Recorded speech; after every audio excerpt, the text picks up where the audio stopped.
Hi, this is Linda, and I am here with Joseph. We are doing the Blue Star Connection podcast tonight. I am going to start by playing a little bit of some music. This is called The Blue Hue. It is actually a CD that was made by Christopher Timms. It is him chanting the mantra Hue, H-U, and there's several layers of it on top of each other, and so this is one track that lasts for over an hour. I'm just going to play a couple of minutes of it for you because it's very meditative, and it's the frequency of it is 136.1, which is the cosmic ohm. You can buy tuning forks that are 136.1. It's pretty popular now. So it's supposed to be the note of the earth. And a lot of sacred chants around the world will end up centering around 136.1 without the chanters knowing that they're doing that.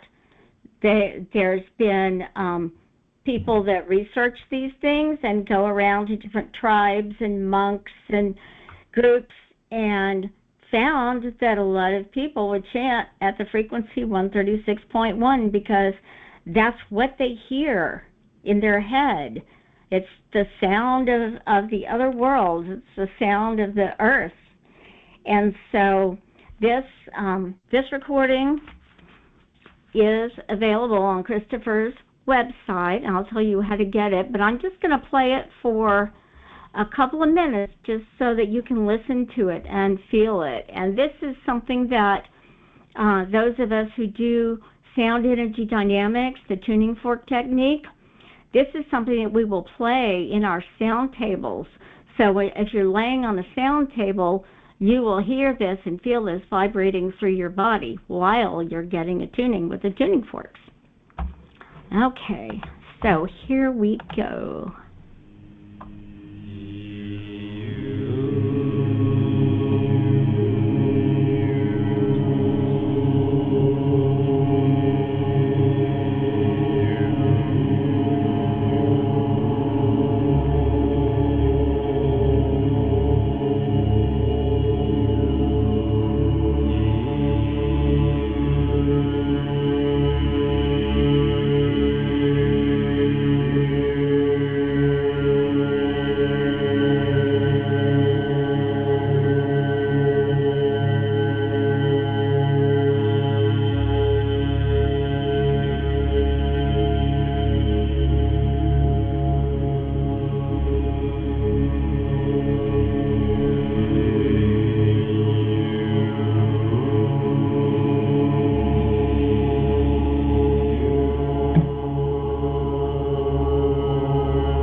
Okay,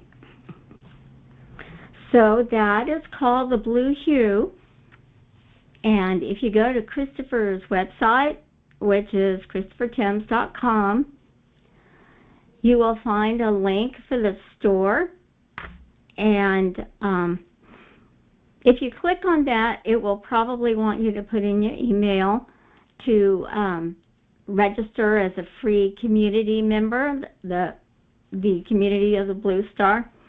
And then when you click on store, you will go to, it says talks, meditations, and chants.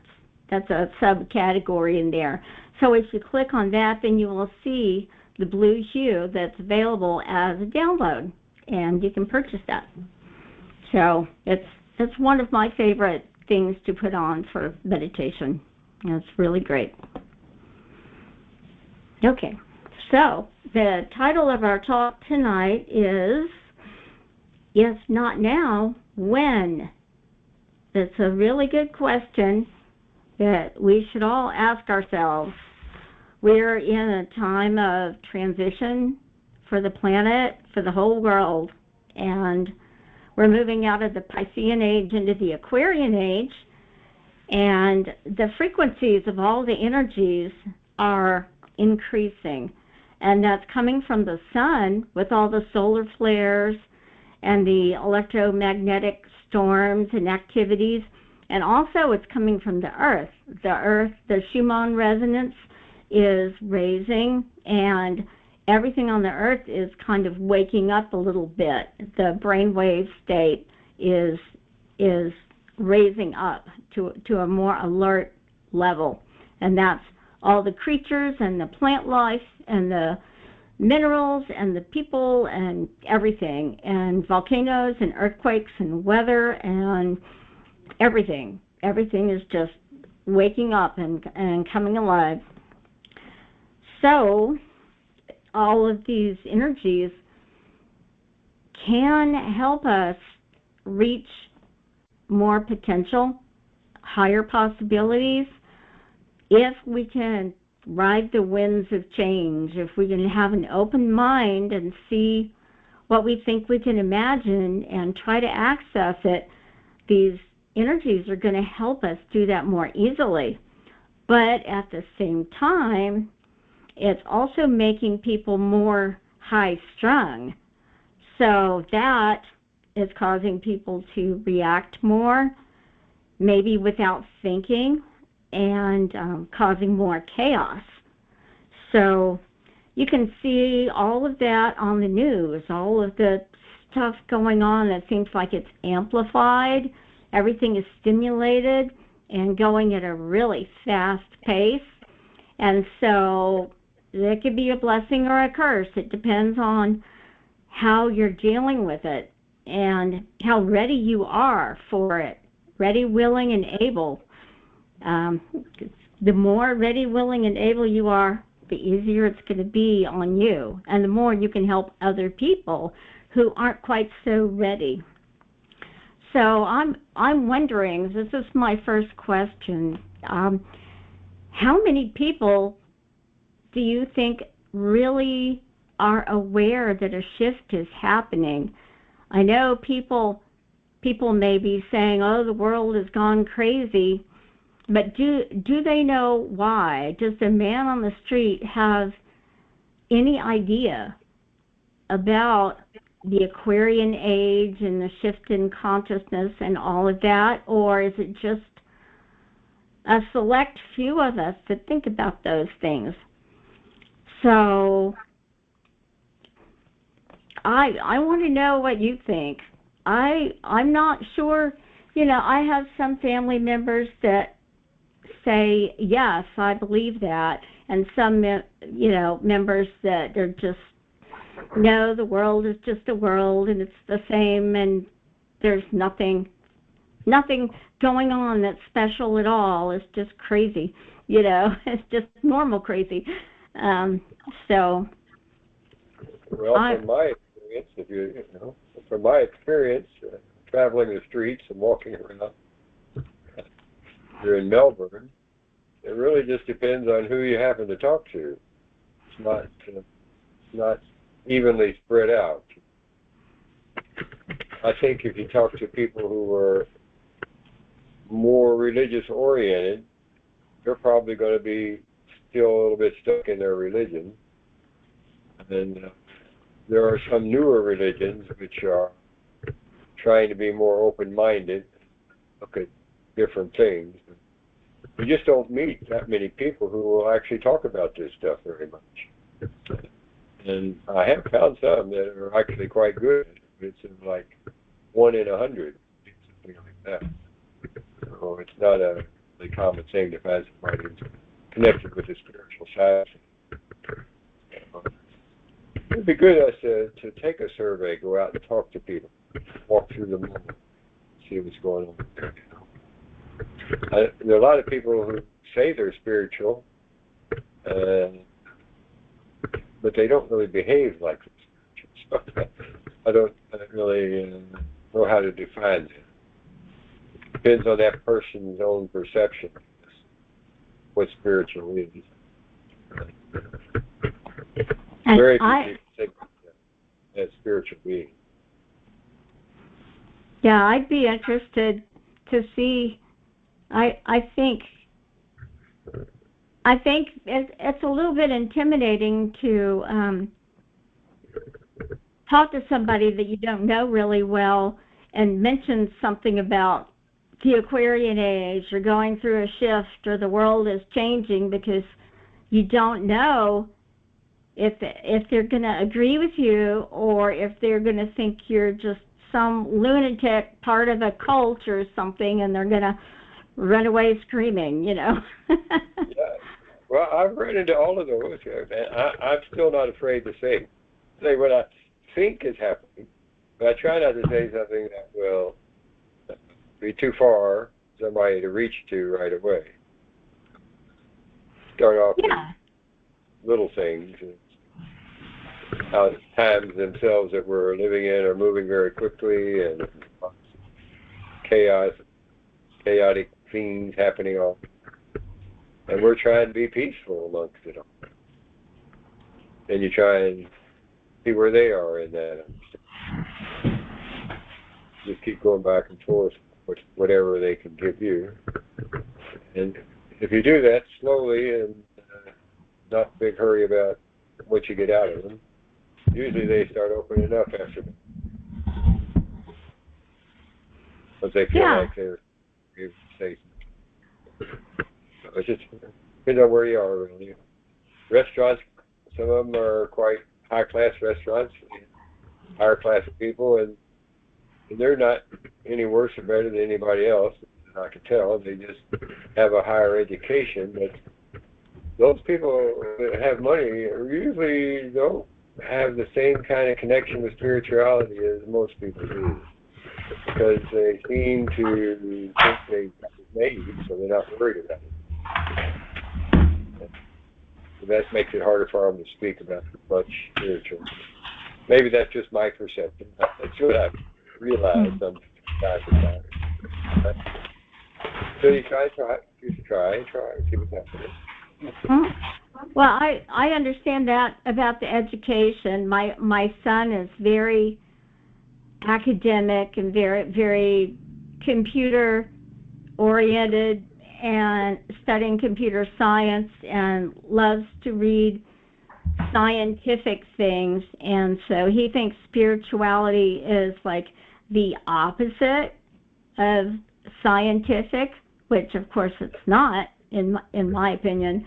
But you know, there are people that if science is God, there is no other God. You know, science is it. So yeah, we have very interesting conversations. We learn to dance around things that we can't talk about. Yeah. Actually, it's not that spirituality and science are actually sort of opposite of each other. Really, what they are is spirituality is the truth, and science is trying to catch up with that. So science will always be behind spirituality. They always think they're ahead. So that's the problem. Yes, they think I agree. I agree with that. So it's a game. It's part of the game. I think all these things we go through are kind of separated sometimes. Sometimes I can go in and talk to somebody and meet them, and I'll say exactly what they want to hear for 5 minutes. And they go, "Oh, you must know me from somewhere before." but it's just a matter of listening to them and knowing where they are. You can see where people are about the way you speak to them. You can see Yes. what they're afraid of, not afraid of, what they Yes. will listen to, they won't listen to, things like that. You have to, take your time, not be in a hurry. It's good if you Yes. have a cup of coffee with it, or something like that. Like Starbucks is a good place to talk to people like that. A good place to take a survey, I think. Because the people that go in there, sitting down at the table and stuff, they have more free time, obviously, than most people. Mhm. So they're willing to. Wouldn't that Okay. that would be a great conversation starter? Actually, if you want to talk to people, just go in somewhere and say, "I'm taking a survey. What do you think about such Yeah, and such?" exactly. And then if they're open, then you could have a conversation, make a friend. Right. Yeah. I was thinking to do that, actually. I wanted to do that. I haven't gotten around to it yet. As my biggest problem is I have this dog that I love, but he's on his last legs, really. And I have to be with him so much. I can't hardly leave him. He's a deaf, Yeah. dumb, and blind dog, so I'm looking for a pinball machine for him. Right. Pinball wizard. Yeah. Yeah. But still, I don't know. If you want him to have fun, but all he can do is sleep, eat, and the toilet. That's about it, But I keep hoping something will change. You never know. I'm holding him together the best I can. Right. That's all you can do. Yes. Yeah, I'm. Yes. Go ahead, Guy. I was going to ask you. All right. Yeah, I'd say most people are still, from my point of view, fairly clueless of the changes going on, and I always find it surprising. Yeah, I mean, it's just they're stuck in the same in the routine, thinking everything that is now will be later the same.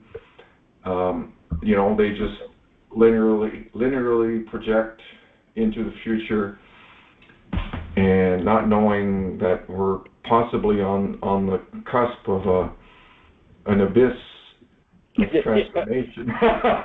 And then the sheep are going along, not knowing that they're going to suddenly be in for a big wake-up call. What's coming next? Oh, yeah. Boom! They'll find out when it's too late. Yes. Well, then. The thing is, what can you do? I mean, it's not our responsibility to do that, but it is our responsibility to be as good as we can be at connecting with as many people as we can. But I'm beginning to notice it's not that large a percentage that we can connect with.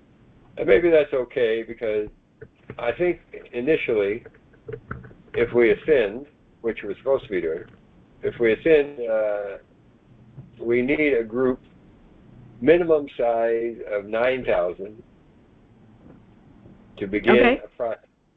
I'd say 9,000. That's a square root of 1% of the population of the planet. But I'm thinking it's going to take considerable more than that to get a large number up there, because I think it was back in the Atlantic times when they got up there, they only had a small percentage of people that made it up, and that's why they weren't able to stay up there in the higher frequency. So I'm thinking we're going to need, in the neighborhood, 200,000 people or so that are really familiar with what we're familiar with and know how to hold a frequency of stillness within their system for at least an hour at a time. You would want them to work their way up to like 24 hours, but Wow. Yeah, but see, it doesn't take that long. When the ascension starts, it'll probably be less than 2 or 3 hours to get there for us to reach that level. But we need to ask Christopher more on that. He's more knowledgeable in that area. But I know you're going to need stillness with enough people to elevate enough people, more than just yourselves. And how much more you need and how many will be able to come, that's debatable. Yeah. Also, though, at the same time I say that, I also know that reading this, one of the books that Christopher recommended was a book on crystals, Crystal Connection. Mm-hmm. Yes. It tells of different stages of crystalline structures that we could move up to. So those with a higher frequency would be higher, those with the lower frequency would be lower, and they work themselves up little by little as they were able to make it. And in each of the levels there would be instructions or guides or something to help them go from one level to the next to the next. So whether that's true or not, yet to be seen. But that's what other people have foreseen. How exactly it's going to work, we just have to wait and see, I guess. Well, Christopher talks about climbing Jacob's ladder, so we're going up the rungs to higher levels of awareness. So. Yeah. I like the elevation more than ascending. It's more, the way I see it, it's elevation of our frequency, of our vibration. The vibration will raise up. I don't think we're going anywhere. We're bringing heaven down to here, or like we're going to affect and manifest here. And it's like, the 100th monkey effect. Yes. Yeah. So we don't need a core 51% to influence the Earth population. It's a small percentage. Could be 1%, or like you said, 9,000. A certain core.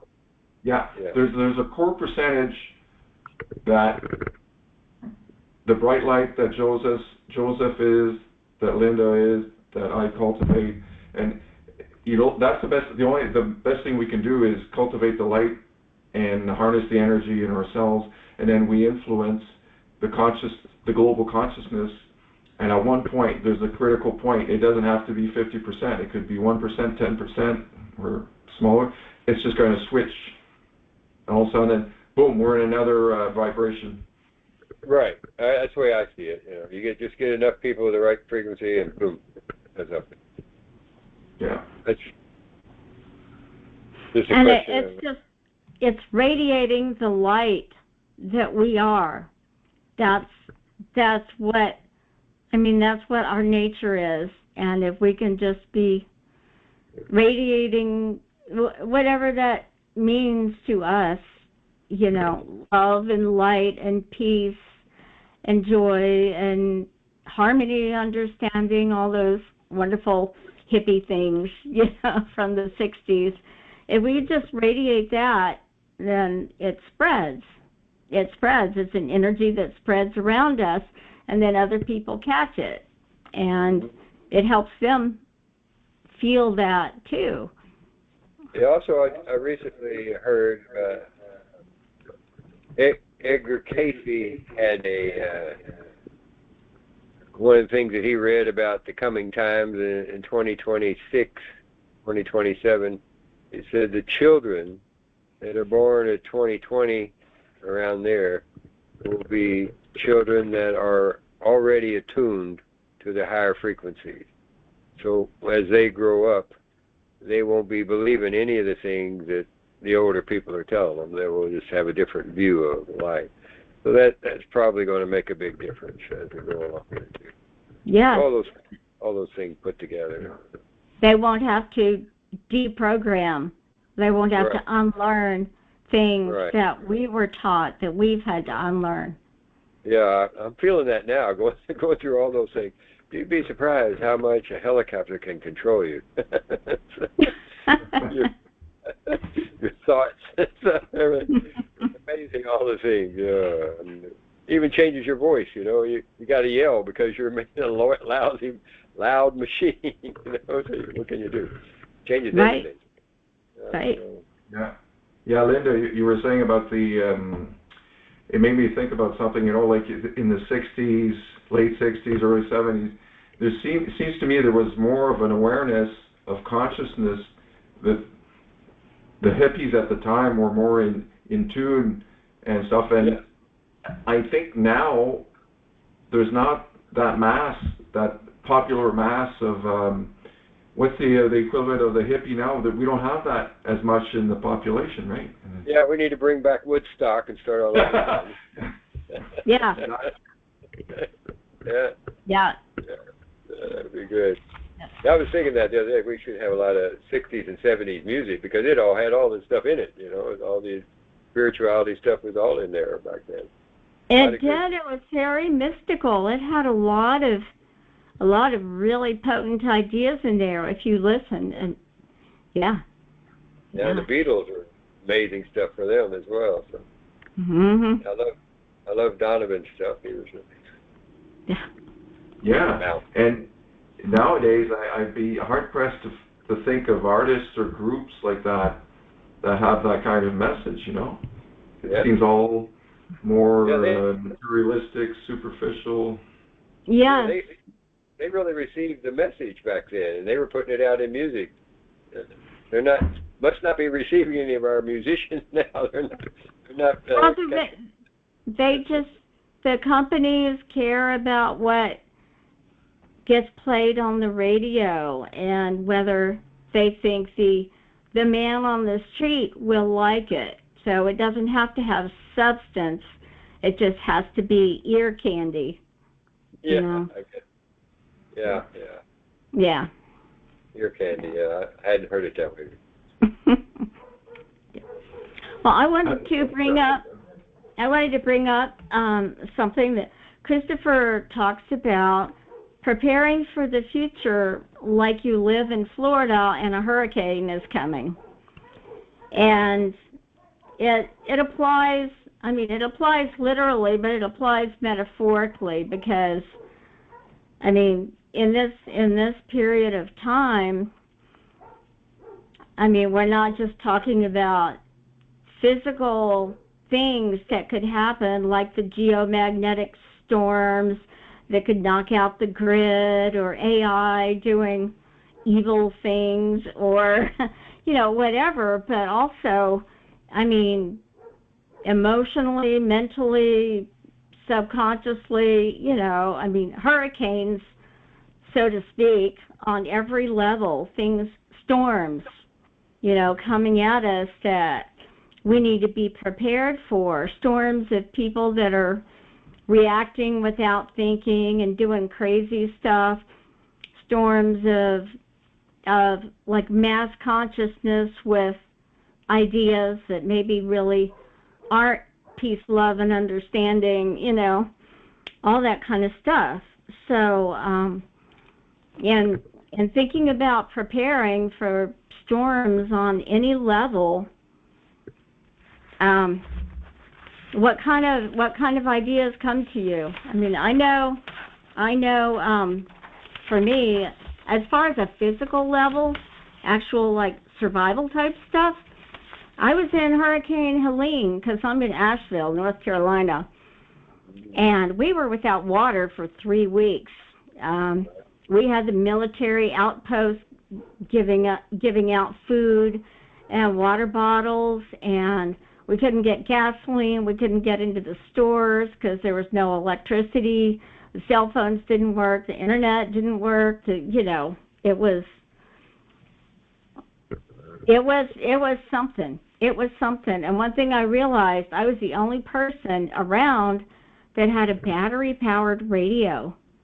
And that was our only connection with the world for like 2 days, was one little battery-powered radio that we all gathered around and listened to try to find out what was happening. And it's like we're all so technology-oriented that we don't even think about things like, have a bunch of jugs of water just in case. Have some batteries and a battery-powered radio. Have a couple of books of information about what to do if you're in a situation where suddenly there's no electric, there's no water, there's no communication, there's no phones. I mean, it can happen. It can happen. So that really made me think about really basic survival stuff, to just know that something like that can happen, much less all the other levels of crazy, Well, we go through that here in Florida all the time. Yeah. For me, and I don't do it the way most people do, actually. I plan on staying most of the time. I've never thought about leaving. Well, I thought about it once or twice. Never seemed like a good idea. So my main goal during that time is to be still, be as peaceful as I can be about everything. Even if that, actually, the last time one was coming, it was coming right directly overhead. That was the way it was going for 2 days, straight overhead, projected right over the top of it. And I kept saying, okay, you can come, we're ready. I wasn't worried about it coming. I wasn't thinking it would come, but it was headed that way. And every time I've seen one, watched it, they always turn at the last bit so that nothing was there. I don't know why they keep doing that. I like it. But it's part of that process. I think if you're just still and stay still throughout the process and accept whatever comes, you're actually asking it, why bother? We're already peaceful. You don't need to be here anymore. If enough people are doing that, the hurricane will die out. It has to, because there's nothing to attract it. I've noticed that most of the hurricanes always hit the poorer spots most of the time, especially in Louisiana, because those were the most people know how bad it is, and their fear is really bad. The low frequency vibrations draw it to it right there, because there's so many people afraid of it coming. So yes. Part of that process. And over here, we're in the exact opposite situation, because Cape Canaveral and all that NASA stuff is in an area where very few hurricanes come. And for some reason, they always go away when they start getting close. And that's why I'm in that area. That area is where not that many actually make it through that area. Don't know why it is that way, but this must be something to do with the ley line. And I think that's a good point about keeping still. And I was pretty good with that. I was pretty peaceful. I was worried that I didn't have enough cat food, but but other than that, and we did go out. I went to a neighbor's house to borrow cat food, and it was like people were out in the neighborhood talking to each other and helping each other out if they didn't have something that they needed, and none of us could get out, for a couple days. But yes, being still and peaceful is such a gift to be able to cultivate for situations like that, because you're not going to help anything if you're scared and panicking. You're just going to make it worse, Yes, for sure. By the way, you live in a more mountainy type of area? Yes, mountains. Many mountains. That's why you have a hard time with water. Mm-hmm. Now that's always, I kind of like the idea of living in mountains. If I was going to be there, I kind of want to have a water well.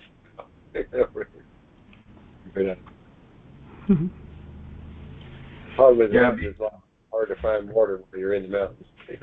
You got to find underground stream somewhere. Yeah, me it's the opposite. Being up north, our storms are not hurricanes or tornadoes. They're more likely to be like big thaws, freezing rain. Like usually it's cold. If it stays cold, it's good. With snow and cold's good, but we have these in between. Sometimes they go from -30 to 0, or like to thaw temperature. So it starts to rain, and then it turns to freezing rain. So then that it gets heavy on the electrical lines, and the trees fall, and usually the hydro can go out. So that's the biggest hazard here. And then most of us, have dependency on electric for heating and lighting. So what I did is I have a backup generator ready to go. It's in the shed outside, and I've got a system of electrical cords that you bring in, through a little sliver in the window, and then I can power a couple heaters, lights, internet, stuff like that, just basic. Now the generator is still gas powered, so I got to be able to go and get some gas, and that's for that. But it may not do the trick for a big 2-week one, but for 1 or 2 days, it gets us by. And it gives you a bit of sense of independence and empowerment. Like you don't feel completely dependent on the government or on the climate. Right. And, yeah. Good to have you a 50-gallon tank of gas out there in the back. Yeah. Or run it off of propane tank. Yeah. Is propane up there? Yeah. I could have a propane, and in fact I was thinking about a propane stove, or in my other houses I used to have a wood stove, so that's a nice one too, where you're. Those are more fun to fill up. So. Yes, more work. More work. Yeah, it's just remembering that we are creatures. Yeah, we don't usually think about that. We're lucky enough to live in a first world country, and we don't have to really think about, I'm going to need heating, or I'm going to need cooling if it's 110. I'm going to need food, I'm going to need water, I'm going to need medicine or herbs or whatever I'm going to need. We take it for granted until something comes. Yeah. So. Yeah, you have to have a good mindset about everything, recognizing that you are part of all of it. So your place in it is, with us, very peaceful. So that's what we are, peaceful place. Everywhere we go, we make it more peaceful. That's the kind of people that are attracted to this type of understanding. We're improving little by little in our understanding of ourselves, is because ourselves is really not the self yet that we're working our way to be. And as we do that, as long as we're keeping our minds peaceful, it'll happen. It'll just be coming. It's an automatic process. As long as we don't get in the way. Right. Quite often we find a way to get in the way, but usually we find our way because we know better. But sometimes we do crazy things. Emotional times. If you ever have an emotional time. Yeah. Well, what's that? I think being prepared helps create peace, because I know it's like, if I've thought about things, I'm not afraid, I'm not worried about catastrophes, but I know I can be peaceful because I've got what I would need if something were to happen. I won't Right. go into a panic because I won't need to. Right. So, Right. That is part Yeah. of it. yeah. We all keep enough food, I think, for 1 or 2 months. So now we're moving to the next level of being here. And yeah, I agree with Guy on that. We're not going anywhere. And it is an elevation. But they always call it ascending because it's a circular spiral going up. So I don't know that it matters whether you call it elevation or ascending. Hmm. Mostly it's ascending in your viewpoint and how you see things. Yeah. Fifth dimensional arena, which we have not been in yet, is yet to be fully described. And according to whether it's male or female, whatever that means. So I guess it's just positive and negative, whatever. That's there has to be a positive negative wherever we are. So how that works out at the next level is hard to imagine. That's part of manifestation has duality. If there's not duality, there's not manifestation. It's oneness. So You can't have duality without the two bodies, one body, two bodies. So unity, it cannot have a body. So if we're going to still be in body when we move up, there's got to be duality. And no matter how much you'd like to have unity, it's not allowed yet.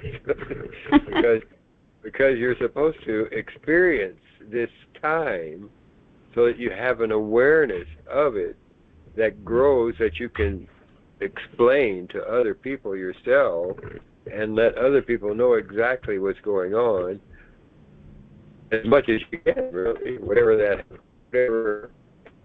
you gather from your experience, try to get it all available to other people so they all understand where you're going, what's happening, what's happening. And I suspect that will affect a lot of people if they understand it, you know. During the time it's happening, it'll be more significant than right now, because right now everybody just don't know what to believe. Well, I'm hoping that we won't have to explain anything to anyone. They'll just get it. You know, that's a good point. That would be great. Yeah, that would be really good. Yeah, and remember, like the pendulum swings. So right now we're in the physical, and there's the most swing. So we go from yin and yang, good and bad, male and female in the most. So if we ascend, elevate, we're going to get closer to the unity. So we might still not be. We don't want to end up right away in the oneness, because that'll be boring. Yeah. Right, So, because there's nothing. Yeah, exactly. That's for later. You can become just a watcher, you know. Yeah. Right. Well, I think if we move up, there'll probably be less differences between a male and a female, and it might, I don't know, morph into something more androgynous. Androgynous, yeah, I'm thinking that. Yes. That would be good. It'd be a lot easier to treat each other as equals. It sure would. It sure would if we were all androgynous, yeah. Yes, have all the qualities of each. We all get the same. And remember, you know, before all this was created, before the Big Bang, God was there. Source energy was there. Whatever you want to call that energy that is God. It had to come from somewhere. And so there was nothing originally. Well, then it came from nothing. How could that happen? Because everything is divisible. When you don't have unity yet, everything divides and divides and divides. Even in the nothingness, you can have -1 + 1. You still have zero. Right. Okay. You still have Duality zero, within the oneness. it's plus 1, minus 1, plus 4, 2, minus 2. All kinds of things could exist in that zero-ness without actually being any being there yet. So I figure God came from artificial intelligence, the way we think of artificial intelligence down here. And it would have been real intelligence when he became sentient as a God in that phase of growth and development as a God. I suspect that would be what all life is like, everywhere, all the time, universally. Works that way all the time. That's just I my hope we find out. Yeah, well, we'll find out something. We don't know what. Yeah, we'll find out sometime. Yeah. Never know what it's going to be. But I enjoy that. That's the best part, the scary part. It's like a roller coaster. Best place to be in a roller coaster if you want to really be frightened is the back. If you want to be unfrightened, you get in the front because you get to see everything in the front. There's nothing to scare you as much because you can see what's going to happen. In the back, you can't see anything, and it is scary. So we are in the front of the roller coaster. We see what's coming. Right. Okay. Got it. Yeah. The front is not scary. The back is extremely scary. You feel things, you can't see what's causing them. It don't make any sense, you know. So, why is that? Yeah. And the front is scary. So that's why I like in the back now. I used to like the front, but now after flying helicopters, I like the back. So it's okay. I got a lot of the back stuff in the helicopter. You don't find out about the stuff that could break or would break until it happens. Then you say, oh, I got to do something right away. It would be dead. So, good. The thing is, this is one of the things I wasn't really sure about. It's like, there were times when I had to do things that I didn't ever have that experience before.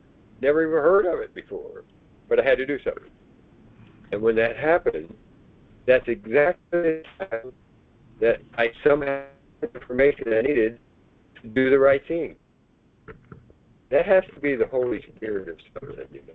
Like, part of you is connected to all that is, knows what you need, and only gives it to you just when you need it, and only for that instant when it's coming.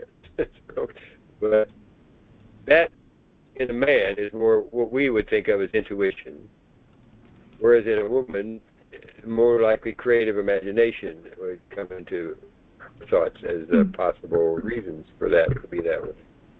So, because I can't explain some of the things. So crazy. I guess you're in such a state that you're completely receptive to whatever is going to be needed. That you're so open because you don't know what to do, and you've got to know what to do, and so you're just completely like, give me the knowledge, give me the skill, give me the whatever, and so then it comes. You don't think about it at all. It doesn't cross your mind. What happens is you're in a situation, and boom, you start doing what you need to do, just like that. You don't even know why. You're just doing it. So. Yes. Well, it must be hours of training too. Well, it can't be because you never trained in some of these things. They don't exist. Okay. Like, I mean, like we had some things like where the transmission mounts were designed too weak to handle an updraft through the rotor system in very high temperatures and very high weights of the aircraft. But nobody knew about that until it happened. And they didn't know it was going to happen until it happened. So after that, well, what do? You know, and you've got to at that moment in time, you have to have your spirit telling you what to do without you knowing that's happening, and you do it. That's what has to happen. Okay, it's like intuition, only males don't have the same creative imagination things going on the left brain. which is what they need for all the flying skills. They need that logic stuff going on. But you need that right brain stuff for things you don't know what's going on.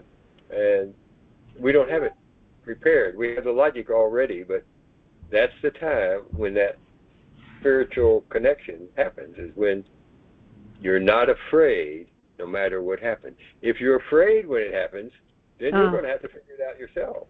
Because nobody's going to, Spirit's not going to tell you. You're going to block yourself from help.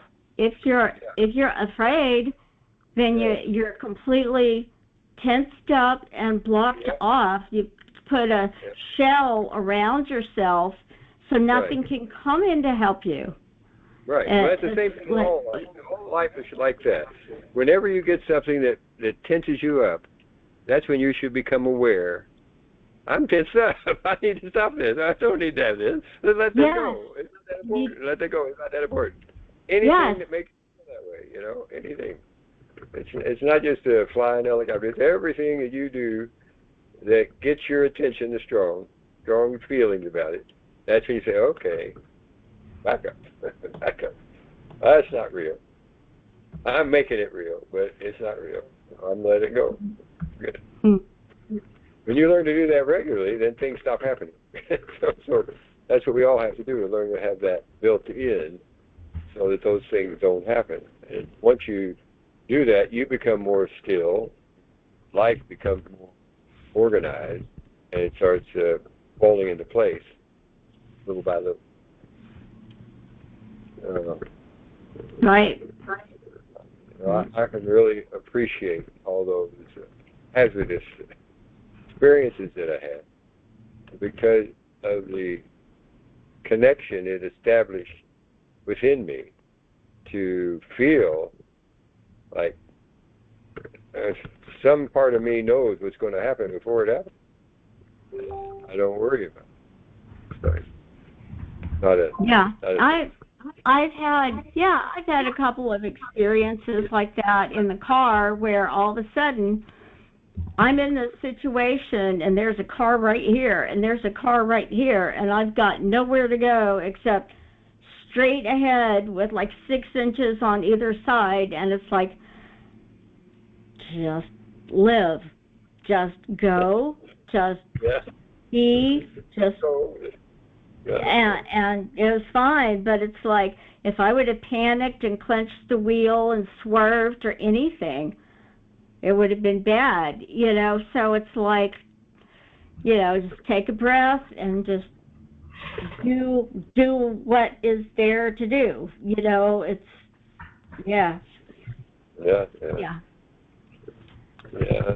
that's where you have to handle things. Part of it's really that's why we're children of God right now. Went through all these experiences, we need to be the God that we are. Divine is coming, but to be divine, you have to be, you know, aware of it. Very few people are aware of their divinity, so you don't look for it. Well, I want to bring up something else. Christopher has been saying, am I hearing someone talking? Or is it just me? Okay. Christopher's been saying it's time to clean up your life. And because things are speeding up, it's like the more you don't clean up your life, the more of a mess is going to accumulate faster. And I mean, I've been experiencing that in like trying to downsize because I want to move, and I have my children's kindergarten artwork still, you know. I have things in boxes that haven't been opened since 2000, I think. And only 8 boxes, only 8, but you know, carrying around all that stuff, again, it's a metaphor for, carrying around stuff that you don't need anymore. It meant something at the time, but you can't, you have to lighten your load so that you can elevate.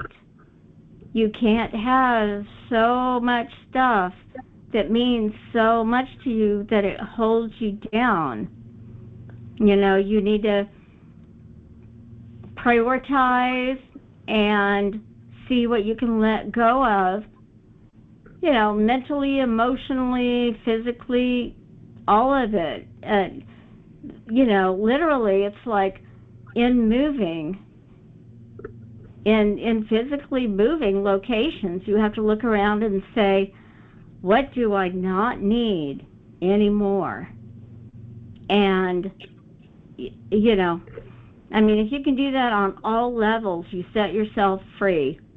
Because the less you have on any level, the more freedom you have. The simpler life gets. You don't have to tend to all these things and find places to put all these things, and you don't need them. You don't need them anymore.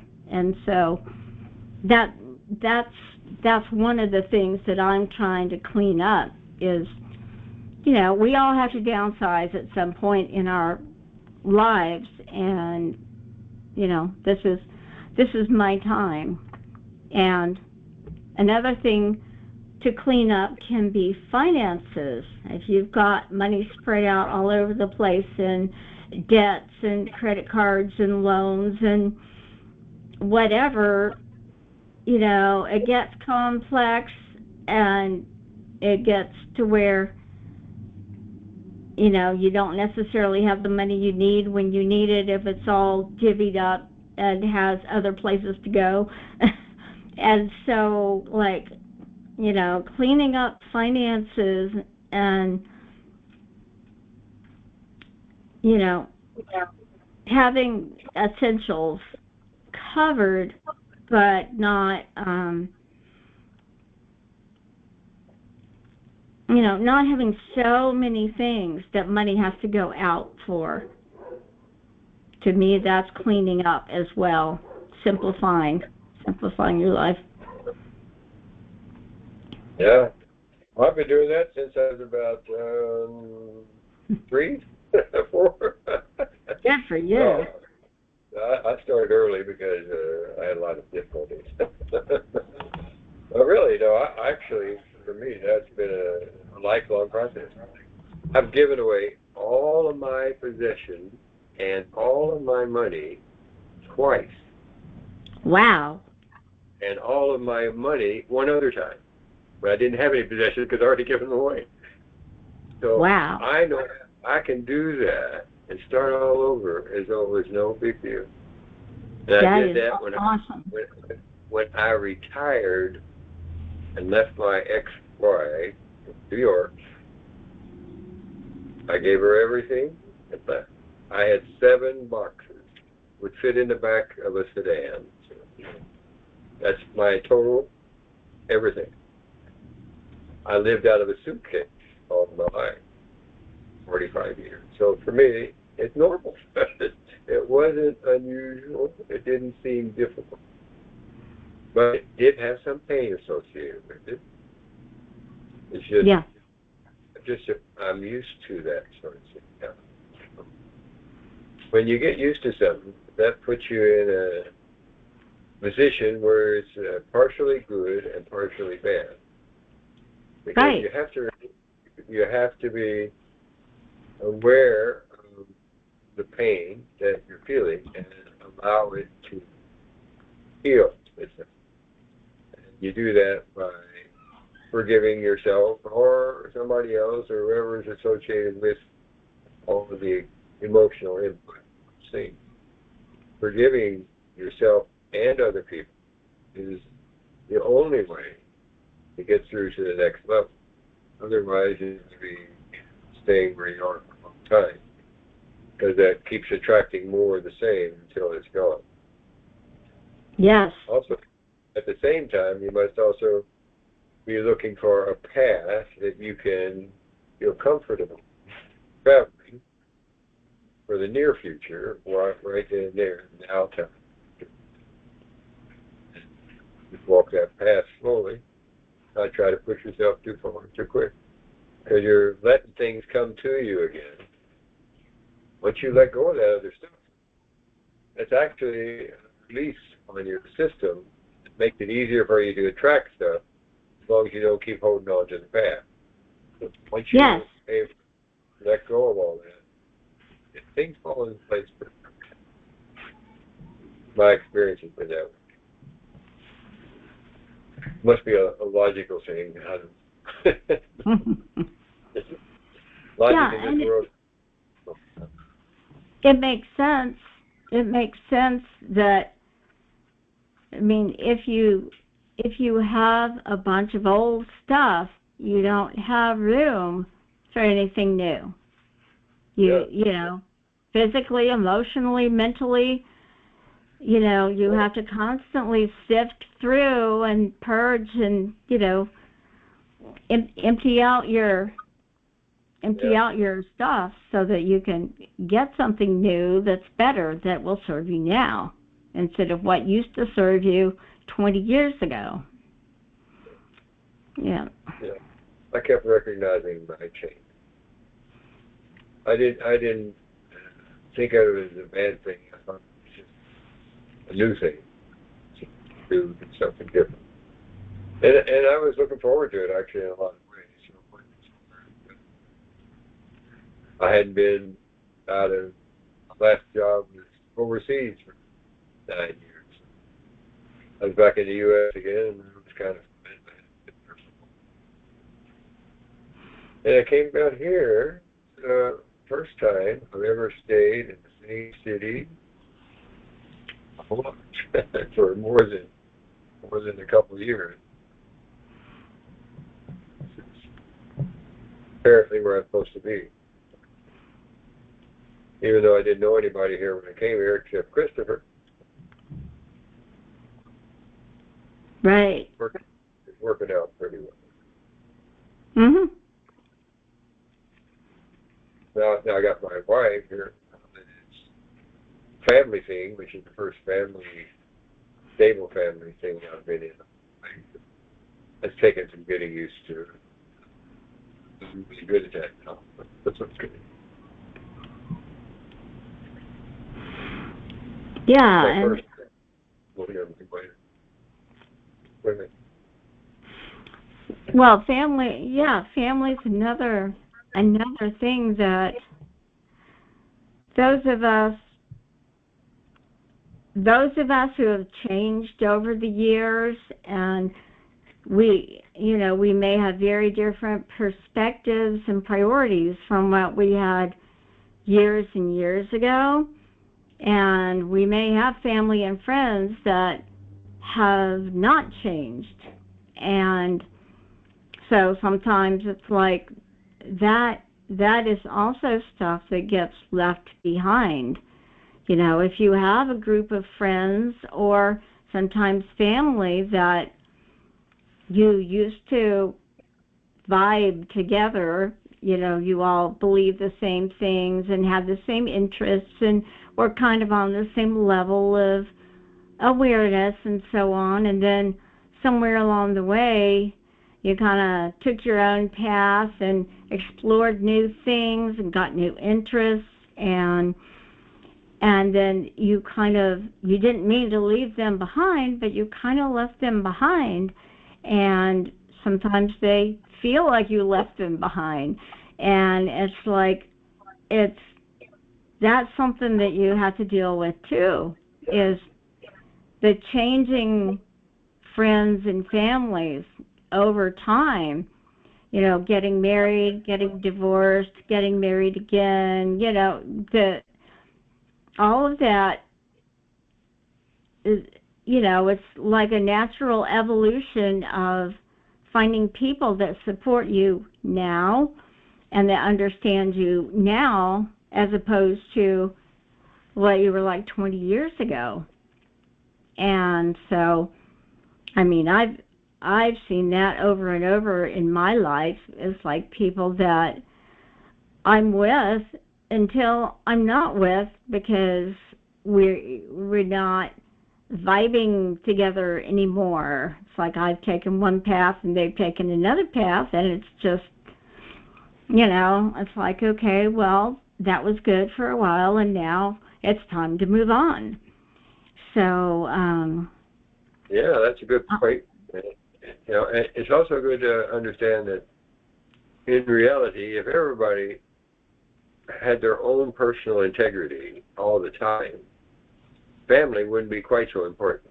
It would be important in the sense that you want to be part of something, but in reality, when you're out here, you really want to do is follow your passion, and your family may not be involved in that many times. So, yes. So being able to go to somebody else or somewhere else to do what you want to do, it's always going to take you away from your family to a certain extent. So I think we have some adjustments to make in our societal point of view about what are the best sustainable family situations that are appropriate for different people doing different things. For me, my family was wherever. If I was flying, that was my family. Dubai, Alaska, it didn't matter where we were. That was the people you were working with, that's the people you were doing things with, and those are the people you had a good time with. They are your family. It's like that everywhere. If everybody thought that way all the time, instead of having a certain group of people as your family, you'd be a little less restricted how you enjoy life. Yes. You feel free. Yeah, you feel freer to be yourself. Because there's groups of people that I can relate to that are not my family, that I have way more in common with than people that are my family. Right. And that's just, you have to find people that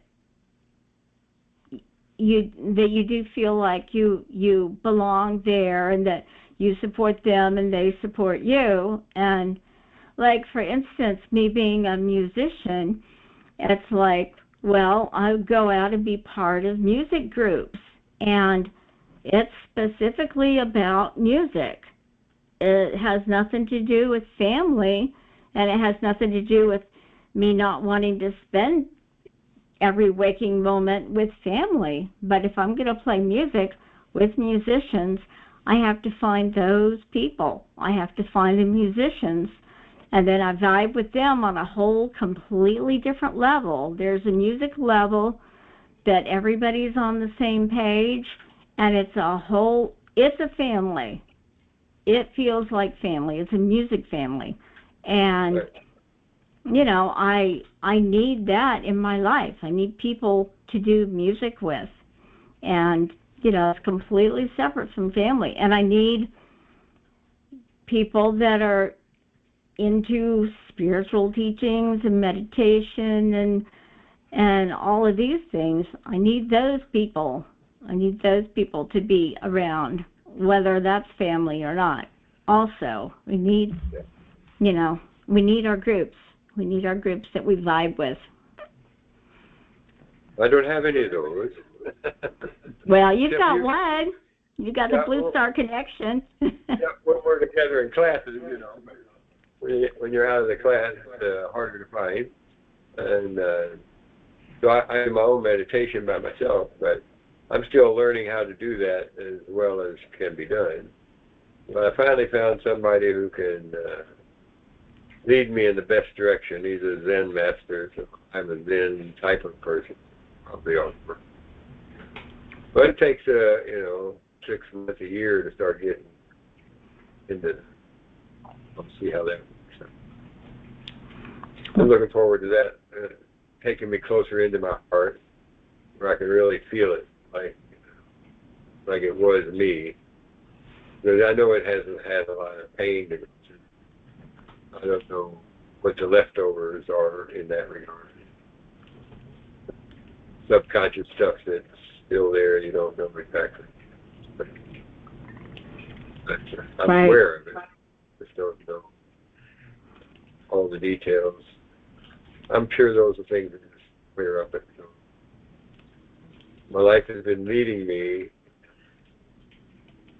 in the right direction just by the things that I discovered along the way.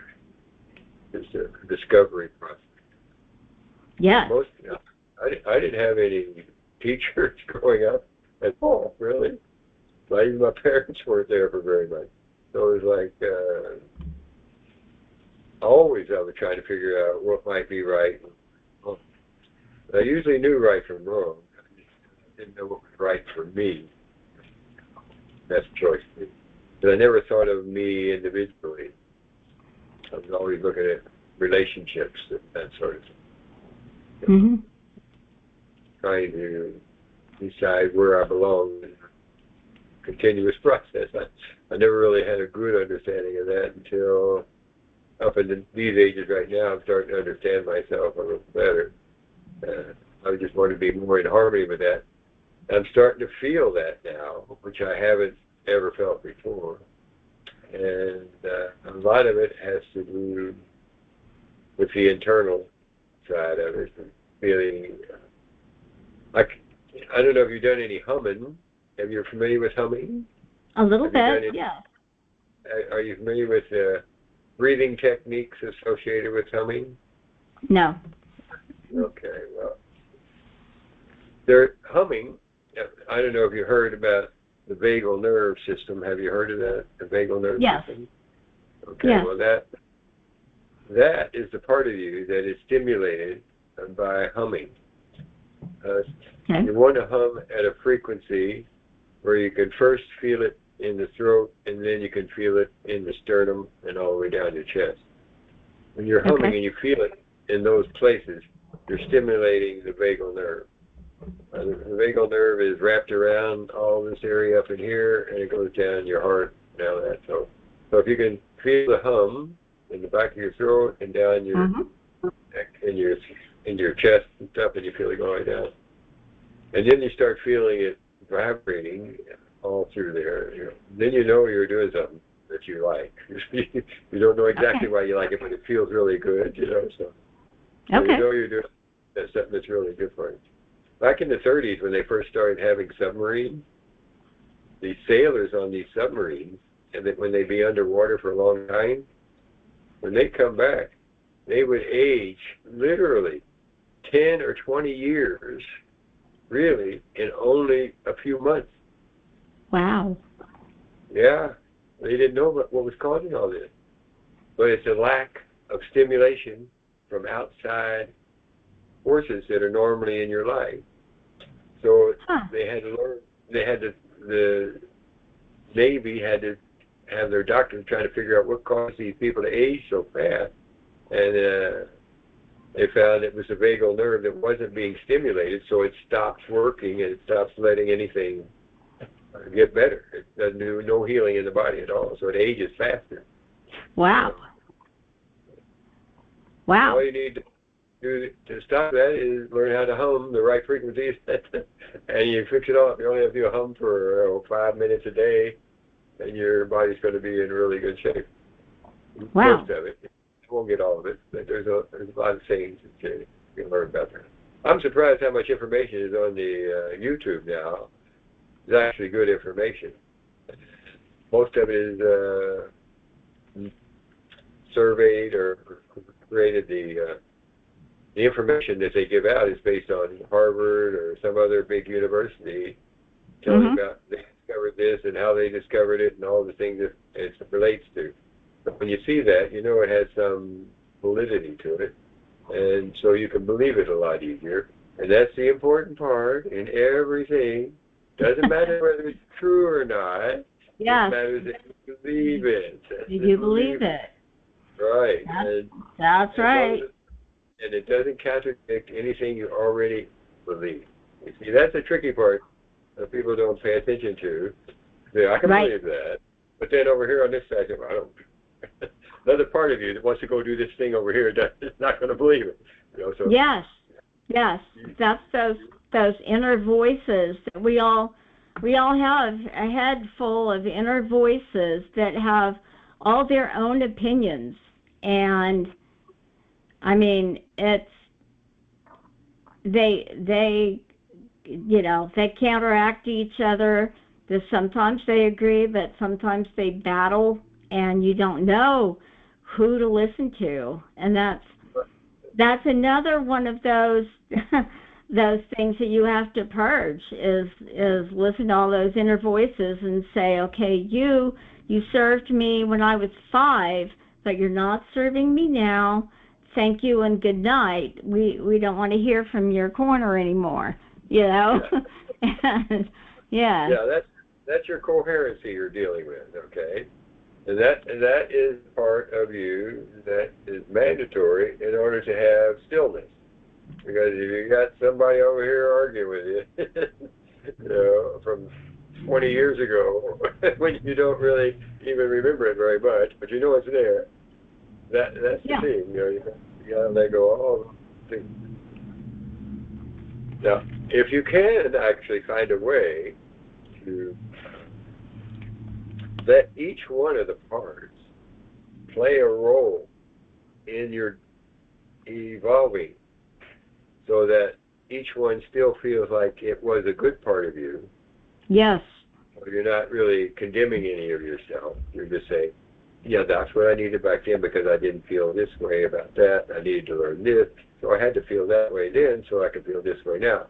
And then those guys, they don't feel alienated. They still feel fine. And you can feel fine because you're allowing it to take place and everything is going in the right direction.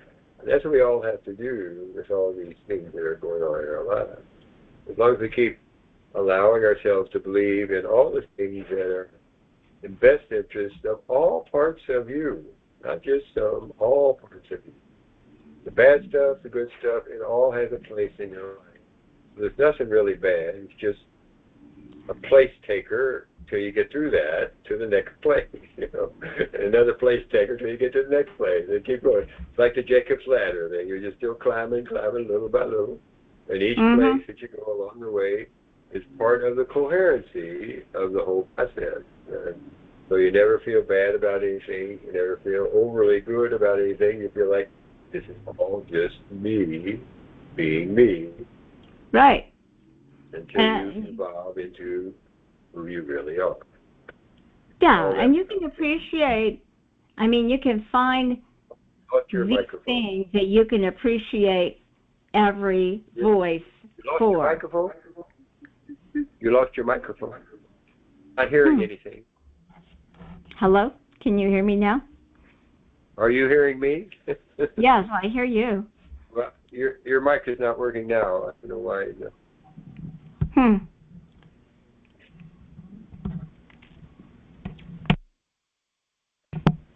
How about now? Yes? Okay, I don't hear anything yet. So.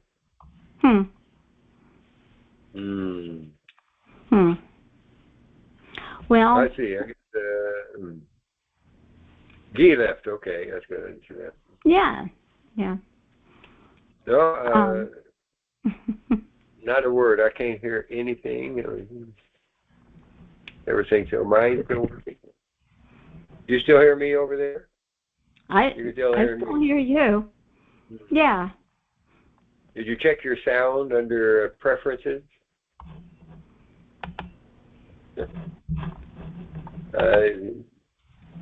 Yes.